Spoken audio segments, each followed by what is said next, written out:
ഒരു background education, ഒരു background study നടത്തുന്നില്ല, നേരെ കൊണ്ടുപോയി ഇൻവെസ്റ്റ് ചെയ്യുന്നു അല്ലെങ്കിൽ ട്രേഡ് ചെയ്യുന്നു, ഒന്നും അറിയാണ്ട്. അതായത് നേരെ എക്സ്പെക്ടേഷൻസ് ഒരു ലക്ഷം ഇട്ട് കഴിഞ്ഞാൽ നേരെ 10 ലക്ഷം ആവും, 20 ലക്ഷം ആവും, 1 കോടി ആവും എന്നുള്ള അൺറിയലിസ്റ്റിക് ആയിട്ടുള്ള എക്സ്പെക്ടേഷൻസ് ആയിട്ട് മാർക്കറ്റിൽ വരുന്നത് തന്നെയാണ് ഫസ്റ്റ് പ്രശ്നം.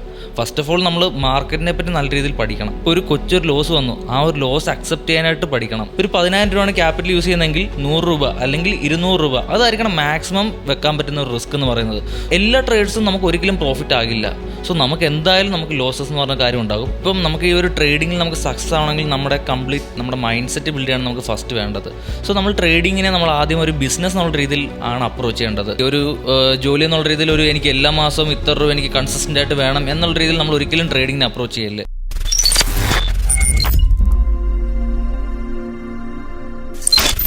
ട്രേഡിംഗ് എന്ന് പറഞ്ഞ ഫീൽഡിലേക്ക് ഇപ്പോൾ കുറേ ന്യൂ കമേഴ്സ് ഉണ്ട്. അവർ വരുന്നു, കുറേ ഫണ്ട് ട്രേഡ് ചെയ്യുന്നു, നഷ്ടമാകുന്നു. സോ കോഴ്സസ് എടുക്കുന്നില്ല. അങ്ങനെയുള്ള കുറേ വിഷയങ്ങളുണ്ടെങ്കിൽ തന്നെ ബേസിക്കലി ഒരു ന്യൂ കമ്മർ വരുമ്പോൾ ആദ്യമായിട്ട് ശ്രദ്ധിക്കേണ്ട കാര്യങ്ങൾ എന്തൊക്കെയാണ്? ആദ്യമായിട്ട് ശ്രദ്ധിക്കേണ്ട കാര്യം എന്ന് പറഞ്ഞു കഴിഞ്ഞാൽ റിയലിസ്റ്റിക് ആയിട്ടുള്ള എക്സ്പെക്ടേഷൻസ് മാത്രം വെക്കുക. ഈ മെജോറിറ്റി ആൾക്കാരെല്ലാം ഫേസ് ചെയ്യുന്ന പ്രശ്നം എന്ന് പറഞ്ഞു കഴിഞ്ഞാൽ വരുന്നു, വലിയ എമൗണ്ട് നേരെ കൊണ്ട് ട്രേഡിംഗ് ക്യാപിറ്റലായിട്ട് യൂസ് ചെയ്യുന്നു, അല്ലെങ്കിൽ ഒന്നും അറിയാണ്ട് നേരെ പോയി പെന്നി സ്റ്റോക്സിലോ ഒരു കമ്പനി എങ്ങനെയാണ് വർക്ക് ചെയ്യുന്നത് ഒന്നും അറിയാണ്ട് നേരെ പോയി ഇൻവെസ്റ്റ് ചെയ്യുന്നു. സോ ഒരു ബാക്ക്ഗ്രൗണ്ട് എഡ്യൂക്കേഷൻ, ഒരു ബാക്ക്ഗ്രൗണ്ട് സ്റ്റഡി നടത്തുന്നില്ല, നേരെ കൊണ്ടുപോയി ഇൻവെസ്റ്റ് ചെയ്യുന്നു അല്ലെങ്കിൽ ട്രേഡ് ചെയ്യുന്നു ഒന്നും അറിയാണ്ട്. അതായത് നേരെ എക്സ്പെക്ടേഷൻസ് ഒരു ലക്ഷം ഇട്ട് കഴിഞ്ഞാൽ നേരെ 10 ലക്ഷം ആവും, 20 ലക്ഷം ആവും, 1 കോടി ആവും എന്നുള്ള അൺറിയലിസ്റ്റിക് ആയിട്ടുള്ള എക്സ്പെക്ടേഷൻസ് ആയിട്ട് മാർക്കറ്റിൽ വരുന്നത് തന്നെയാണ് ഫസ്റ്റ് പ്രശ്നം. പിന്നെ പ്രോപ്പർലി എങ്ങനെയാണ് റിസ്ക് മാനേജ്മെൻറ്റ് ചെയ്യേണ്ടതെന്ന് അറിയില്ല. അതായത് ഇപ്പോൾ ഒരു ട്രേഡിൽ കയറുമ്പോൾ തന്നെ നോർമലി ചെയ്യുന്നത് ഉള്ള ക്യാപിറ്റൽ മൊത്തം ഡിപ്ലോയ് ചെയ്യും, അല്ലെങ്കിൽ ലെവറേജ് യൂസ് ചെയ്യാൻ പറ്റും. നമുക്കിപ്പോൾ ഇന്ത്യൻ മാർക്കറ്റിൽ 5 ടൈംസ് നമുക്ക് ലെവറേജ് യൂസ് ചെയ്യാൻ പറ്റും. ആ യൂസ് ചെയ്യാൻ പറ്റുന്ന ലെവറേജ് ഫുള്ളി യൂസ് ചെയ്ത് ഫുൾ ക്യാപിറ്റൽ ഡിപ്ലോയ് ചെയ്യുകയാണ്, നേരെ അക്കൗണ്ട് വാഷ് ഔട്ട് ആകുകയാണ്. സോ അവിടെ ഒന്നും ചെയ്യാൻ അറിയാത്തതെന്ന് പറഞ്ഞാൽ പ്രോപ്പർലി എങ്ങനെ റിസ്ക് മാനേജ്മെൻറ്റ് ചെയ്യണമെന്ന് അറിയില്ല. ഫസ്റ്റ് ഓഫ് ഓൾ നമ്മൾ മാർക്കറ്റിനെ പറ്റി നല്ല രീതിയിൽ പഠിക്കണം. പക്ഷെ പിന്നെ അത് കഴിഞ്ഞ് നമ്മൾ ചെയ്യേണ്ടതെന്ന് പറഞ്ഞാൽ നമ്മളെ പറ്റി തന്നെ സ്വയം പഠിക്കണം. ഇപ്പോൾ ഒരു കൊച്ചൊരു ലോസ് വന്നു, ആ ഒരു ലോസ് അക്സെപ്റ്റ് ചെയ്യാനായിട്ട് പഠിക്കണം. ഇപ്പം മേജർലി റീറ്റെയിൽ ട്രേഡേഴ്സ്, അതായത് നമ്മളെപ്പോലെ റീറ്റെയിലേഴ്സ് ഫേസ് ചെയ്യുന്ന ഏറ്റവും വലിയ ഇഷ്യൂ ആണ് SL ഹിറ്റ് ചെയ്യുക, അതായത് സ്റ്റോപ്പ് ലോസ് ഹിറ്റ് ചെയ്യുക. സോ ആ ഒരു സ്റ്റോപ്പ് ലോസ് എന്ന് പറയുമ്പം നമ്മളെ മാർക്കറ്റിൽ പ്രൊട്ടക്റ്റ് ചെയ്യാനായിട്ടുള്ള ആകെയുള്ളൊരു കാര്യമാണ് സ്റ്റോപ്പ് ലോസ് എന്ന് പറയുന്നത്. സോ ആ ഒരു സ്റ്റോപ്പ് ലോസ് ഹിറ്റ് ചെയ്യുന്നത് എന്തോ വലിയ പ്രശ്നമായിട്ടാണ് ആളുകൾ കാണുന്നത്. സോ അതാണ് ഫസ്റ്റ് നമ്മൾ ആസ് എ ബിഗിനർ ട്രേഡർ നമ്മൾ ചെയ്ത് തുടങ്ങേണ്ടതെന്ന് പറയുമ്പം losses are part of game. പക്ഷേ ആ ലോസസ് എവിടെ നിർത്തണം എന്ന് തീരുമാനിക്കുന്നത് ആ ഒരു ട്രേഡറാണ്. സോ അത് മനസ്സിലാക്കി നമുക്ക് ഇപ്പോൾ നമ്മുടെ ക്യാപിറ്റൽ ഒരു 1% അല്ലെങ്കിൽ 2% ആണ് നമ്മൾ ഒരു ട്രേഡിൽ റിസ്ക് ചെയ്യാൻ നമ്മൾ തീരുമാനിച്ചിട്ട് ഒരു ട്രേഡിൽ കയറുന്നെങ്കിൽ അതിൽ തന്നെ നമ്മൾ പ്രോപ്പർലി നമ്മൾ റിസ്ക് സ്റ്റോപ്പ് ചെയ്യണം, നമ്മുടെ സ്റ്റോപ്പ് ലോസ് പ്രോപ്പർലി കീപ്പ് ചെയ്യണം. സോ അത് ചെയ്യാൻ പറ്റാത്തതാണ് മേജർലി ഈ ബിഗിനിങ് സ്റ്റേജിലുള്ള ട്രേഡേഴ്സ് എല്ലാം ഫേസ് ചെയ്യുന്ന ഒരു ഇഷ്യൂ എന്ന് പറയുന്നത്. അപ്പോൾ എൻ്റെ ഒരു 10,000 ആണ് എൻ്റെ ക്യാപിറ്റലെങ്കിൽ എനിക്ക് മാക്സിമം റിസ്ക് വെക്കാവുന്ന എമൗണ്ട് എത്ര ആയിരിക്കും? നമുക്കൊരു കൺവിക്ഷനുള്ള ട്രേഡ് ആണെങ്കിൽ, ഒരു നോർമൽ നല്ല കൺവിക്ഷനുള്ള ട്രേഡ് ആണെങ്കിൽ ഒരു 1% അല്ലെങ്കിൽ അങ്ങേയറ്റം 2%. അതായത് ഒരു 10,000 രൂപയാണ് ക്യാപിറ്റൽ യൂസ് ചെയ്യുന്നതെങ്കിൽ 100 രൂപ അല്ലെങ്കിൽ 200 രൂപ അതായിരിക്കണം മാക്സിമം വെക്കാൻ പറ്റുന്ന ഒരു റിസ്ക് എന്ന് പറയുന്നത്.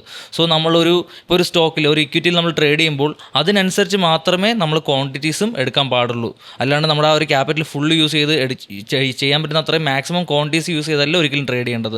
സോ അതിനനുസരിച്ച് ഒരു 100 to 200 അതാണ് 10,000 രൂപ ക്യാപിറ്റലെങ്കിൽ നമ്മൾ ഒരു ട്രേഡിൽ എടുക്കാവുന്ന മാക്സിമം റിസ്ക് എന്ന് പറയുന്നത്. അച്യുത് ഇപ്പോൾ പറഞ്ഞു നമുക്കൊരു 10,000 രൂപ ക്യാപിറ്റൽ ഉള്ള ഒരാൾക്ക് 100 മുതൽ 200 വരെ മാക്സിമം റിസ്ക് വെക്കാവുന്നു. അപ്പോൾ ആ 100 മുതൽ 200 രൂപ വരെ മാക്സിമം റിസ്ക് വെക്കുന്ന ഒരാൾ എത്ര വരെ പ്രോഫിറ്റ് പ്രതീക്ഷിക്കാം? കാരണം നമ്മൾ പ്രോഫിറ്റ് ഉണ്ടാക്കാൻ വേണ്ടിയിട്ടാണ് മാർക്കറ്റിലോട്ട് വരുന്നത്. സോ എല്ലാവർക്കും ഇപ്പോൾ 10,000 രൂപ ആണെങ്കിലും മുമ്പേ പറഞ്ഞ ലെവറേജ് അങ്ങനെയുള്ള കാര്യങ്ങൾ വെച്ചിട്ട് നമ്മൾ എക്സ്പെക്ട് ചെയ്യുന്നത് നമുക്ക് ആ 10,000 മണ്ടയ്ക്കുള്ള ഒരു പ്രോഫിറ്റൊക്കെ ആയിരിക്കും എല്ലാവരും എക്സ്പെക്ട് ചെയ്യുന്നത്. ബട്ട് റിയലിസ്റ്റിക്കലി ഒരു റിസ്ക് മാനേജ് ചെയ്യണമെങ്കിൽ എത്ര വരെ പ്രോഫിറ്റ് വെക്കാം? ഇപ്പം ഒരു 1% ഞാൻ റിസ്ക് ചെയ്യുന്നൊരു ട്രേഡിൽ ഒരു 2.5 to 3% മിനിമം ഉള്ള ട്രേഡ്സ് ആയിരിക്കണം നമ്മൾ നോർമലി ഇപ്പോൾ എൻ്റെ വ്യൂവിൽ ഞാൻ എടുക്കുന്നത്. അപ്പോൾ എന്ന് പറഞ്ഞു കഴിഞ്ഞാൽ ഇപ്പോൾ ഒരു 1% റിസ്ക് ചെയ്യുന്നു, ഒരു 2.5 to 3% ആണ് ഞാൻ എക്സ്പെക്ട് ചെയ്യുന്ന റിട്ടേൺസ് ഒരു ട്രേഡിൽ. അത് അതിന് മുകളിലേക്കും പോകാം. സോ നമുക്ക് എത്ര പ്രോഫിറ്റ് നമ്മുടെ കൺട്രോളിലല്ല.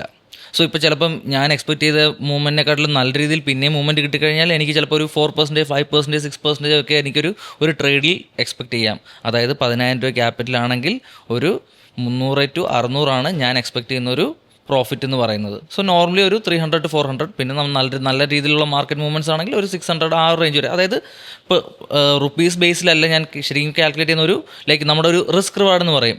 അതായത് ഇപ്പം നമ്മളൊരു 1% നമ്മളൊരു ട്രേഡിൽ റിസ്ക് ചെയ്യുന്നത് ഒരു അറ്റ്ലീസ്റ്റ് ഒരു 2.5% അല്ലെങ്കിൽ ഒരു 3% റിട്ടേൺസ് കിട്ടാൻ പ്രോബിലിറ്റി ഉള്ള സ്ഥലത്ത് മാത്രമേ നമ്മൾ ഈ ഒരു 1% റിസ്ക് ചെയ്യാവുള്ളൂ.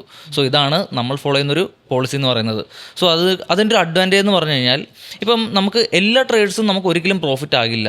സോ നമുക്ക് എന്തായാലും നമുക്ക് ലോസസ് എന്ന് പറഞ്ഞ കാര്യം ഉണ്ടാകും. അത് ഈ പറഞ്ഞ നമ്മുടെ റിസ്ക് മാനേജ്മെൻറ്റിനകത്തായിരിക്കണം നമ്മുടെ ലോസസ് എന്ന് മാത്രം.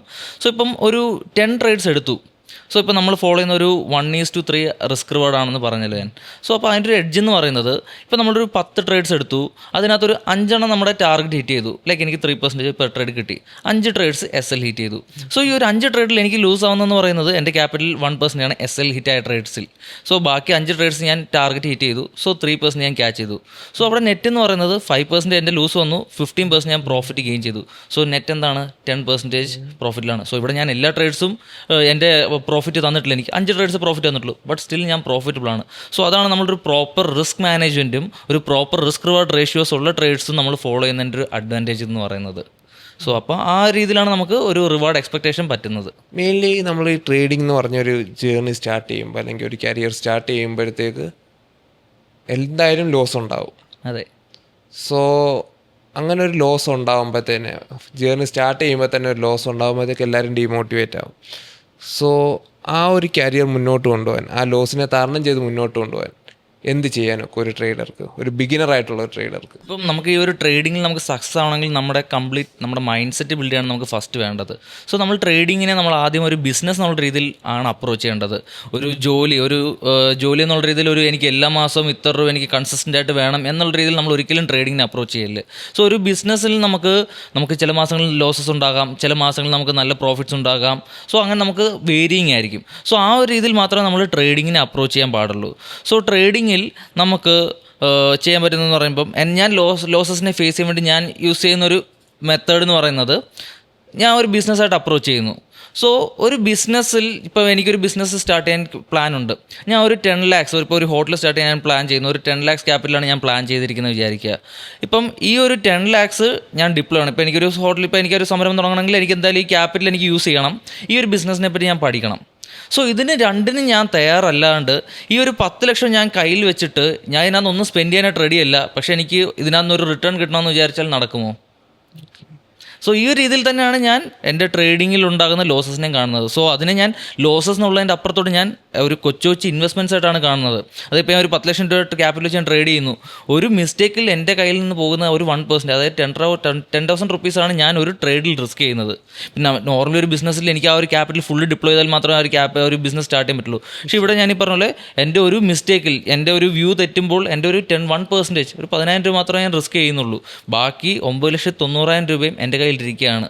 സോ അതിനെ ഞാനൊരു ലോസ് എന്നുള്ളതിൻ്റെ അപ്പുറത്തോട്ട് എൻ്റെ ഈ ഒരു ബിസിനസ്സിലേക്കുള്ള ഒരു ഇൻവെസ്റ്റ്മെൻ്റ് ആയിട്ടാണ് കാണുന്നത്. അതോടൊപ്പം തന്നെ ഈ ഒരു ബിസിനസ്സിനെ പറ്റി കൂടുതൽ പഠിക്കുക. അതുപോലെ അങ്ങനെ തന്നെയാണ് നമ്മൾ ട്രേഡിങ്ങിനെ പറ്റി നമ്മൾ കൂടുതൽ പഠിക്കുക.